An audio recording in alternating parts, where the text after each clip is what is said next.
তারপরে তার ছোটো ভাই কী নাম দবিরুল ভাই, আরও কয়েকজন, তারা তখন রাজশাহী ইউনিভার্সিটিতে পড়ে। তো ঢাকা ইউনিভার্সিটিতে খুব কম ছিল, সেই জন্য ঢাকা ইউনিভার্সিটির চিন্তা ছিল না। পরে সমীরউদ্দিন কলেজে ভর্তি হলাম। তো সমীরউদ্দিন কলেজে ভর্তি হওয়ার পরে দেখলাম যে আমাদের কলেজ থেকে প্রত্যেক বছর 5-7 জন ঢাকা ইউনিভার্সিটিতে চান্স পাই। তো এইসব দেখে তখন আমার স্বপ্নটা আরেকটু বেড়ে গেল। তখন দেখলাম না, ঢাকা ইউনিভার্সিটিতে চান্স পেতে হবে যে কোনোভাবে। তা আমি মোটামুটি ভালোভাবে পড়াশোনা শুরু করলাম। তো আমার স্কুলে আমার রেজাল্ট ছিল হচ্ছে 4.44, মানে এসএসসিতে। কলেজে ভালো মতো শুরু করলাম। আলহামদুলিল্লাহ আমি জিপিএ 5 পেলাম ইন্টারমিডিয়েটে। তারপরে ভর্তি পরীক্ষায় রাজশাহীতে ফার্স্ট পরীক্ষা দিলাম, রাজশাহীতে চান্স হলো। তারপরে দিলাম ঢাকা ইউনিভার্সিটিতে, সেখানেও চান্স হয়ে গেল। তারপরে ঢাকা ইউনিভার্সিটিতে ভর্তি হলাম। তারপরে ঢাকা ইউনিভার্সিটিতে পড়াশোনা শেষ করে তারপরে করলাম এলএলবি। অ্যাডভোকেট হই নাই, এলএলবি করছি মেট্রোপলিটন ল কলেজ থেকে। তো এই হচ্ছে আমার পড়াশোনার ব্যাকগ্রাউন্ড।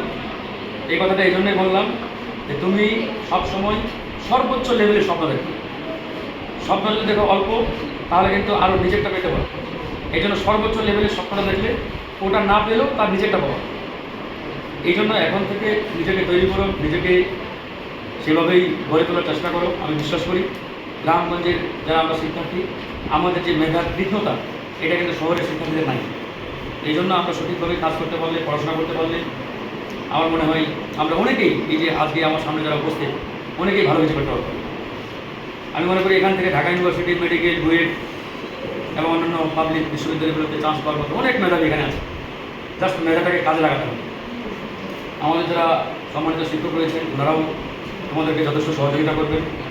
বিশেষ করে ইউনিভার্সিটি লেভেলে যাওয়ার জন্য, ধরো যে ইন্টারমিডিয়েট পড়ার পরে কেউ যদি কোনো পাবলিক বিশ্ববিদ্যালয়ে চান্স পায়, তার যদি ভর্তি হওয়া থেকে শুরু করে পরবর্তী লাইফে পড়াশোনায় যে কোনো ধরনের সহযোগিতা লাগে, ইনশাল্লাহ এটা আমি দেখব।